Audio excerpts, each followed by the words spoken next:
tamsesnis, na viršutinis yra šviesesnis, kadangi jis yra tiesiog naujai pastatytas. Giliai čia, kur mes plaukėme, 2,5–3,5 metro, na, o giliausias marių gilis Lietuvos pusėje, netoli Lietuvos sienos, apie 5,5 metrų. Kuo toliau mes plauktume link Klaipėdos, to giliai mažėja ir netoli jos.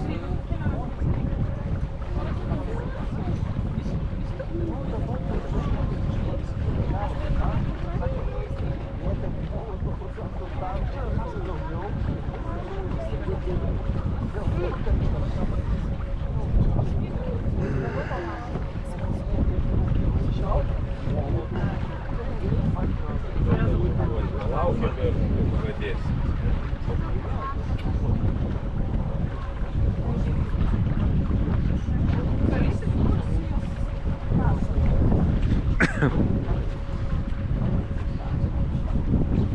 Reikia dar čia, ponai, geriau girdėsi.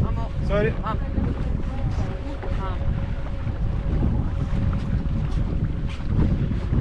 Na va, tai ką, labas vakaras ir jums, dabar aš norėčiau jūsų dėmesio ir noriu papasakoti, kur mes čia plaukėme ir ką mes čia matome.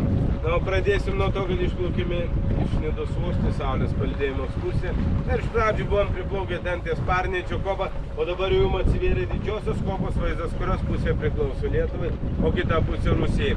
Kada priplauksime dar arčiau aukštai kopos, matysite vieną stulpelį su lentelė, kuris atžymi Lietuvos sieną, na, o dar toliau bus du geltoni stulpeliai, kurie atžymi Rusijos sieną. Vandenyje yra tokie raudoni plūdurai, kurie atžymi Lietuvos sieną, na, o tarp jų toliau mariuose yra vienas geltonas stulpelis, kuris atžymi Rusijos sieną.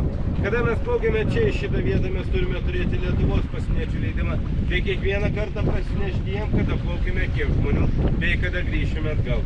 Jeigu mes šito leidimo neturime arba jiems neprasinešame, plaukti čia prie didžiosios kopos yra griežtai draudžiama.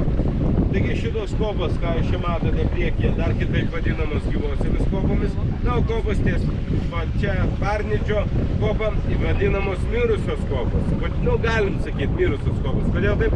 Dėl čia jūs matote, va, smėlį yra atvirydė, vis dar vaikšto juda, na, o kopos ties Parnidį yra apžėlusios su žolėm krūmokšniais ir smėlį, sakoma, nebevaikšto, nebeida, todėl ir čia yra mirusios kopos, na, čia gyvosios kopos. Jeigu kiltumėt Parnidžio kopą aukštyn, sutiktumėt Saulės laikrodį, kuris buvo pastatytas 95 metais, na, o 99 metais per Anatolijaus uraganą, gruodžio mėnesį, jisai buvo nuverstas ir iš 12 metrų, buvo likę tik tai apie 6 metrai. 2010 metais jis buvo statytas atgal 12 metrų aukštį ir šiuo metu, jeigu tenai nukeliausite, jūs pamatysite, kad apatinis akmuo yra tam